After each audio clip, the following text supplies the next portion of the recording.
je suis Jean-François Blanchard, je suis courtier immobilier agréé depuis 11 ans.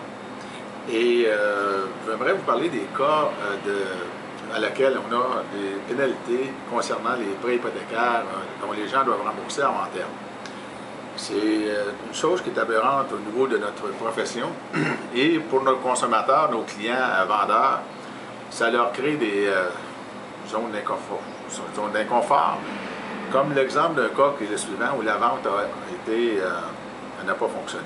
C'est un duplex que nous avons vendu au coût de 220 000 $ et le vendeur était content de recevoir avec notre acheteur.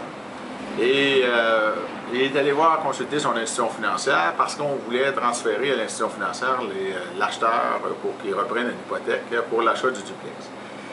Le vendeur va consulter son institution financière. Oui, il n'y a pas de problème. Nous allons vous soumettre 2 750 $ de pénalité. Bon, le vendeur est très satisfait de cette réponse-là de son conseiller financier. Nous consulte et nous transférons l'acheteur à son institution financière à laquelle il faisait affaire. Et lorsqu'il est arrivé à son institution financière, la dame l'a reçu.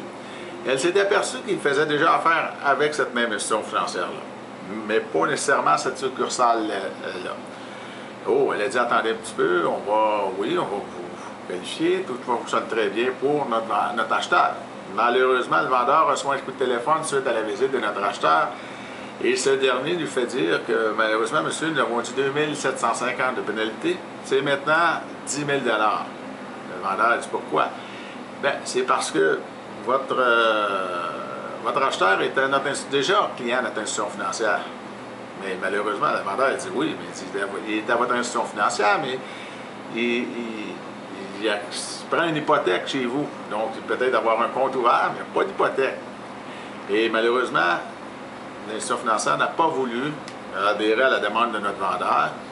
Elle a dit maintenant, c'est 10 000 $ comme pénalité. Et par la suite, évidemment, l'institution financière nous consulte à titre, mais pourquoi la transaction, est-ce qu'elle fonctionne? Non, elle ne fonctionne pas pour ces raisons-là. Et là, il voulait naturellement négocier toutes sortes de taux, toutes sortes de primes, puis on amenait des clients. Et ça, c'est vraiment aléatoire, ça n'a pas de sens, parce que notre client, notre consommateur doit subir ces frais-là. Donc, on s'appauvrit, n'a pas de transaction. Ces gens-là ne passent pas à autre chose, et souvent, et très, très souvent, c'est des jeunes couples, c'est des jeunes ménages. C'est des gens qui ont besoin de ces montants-là et ils sont prêts à payer à l'institution financière. Par contre, ils ne sont pas à donner 10 % ou 5 % de leur valeur, de leur propriété à cette institution financière-là. Donc, malheureusement, c'est un cas qui doit être un cas à laquelle dans notre région on a vécu, mais je suis sûr et convaincu qu'à travers notre pays, il doit y avoir des cas aberrants. C'est pour cette raison-là que nous demandons, et comme vous faites part, aux institutions, aux instances gouvernementaux, de pouvoir et de réglementer ces pénalités au niveau des institutions financières. Merci.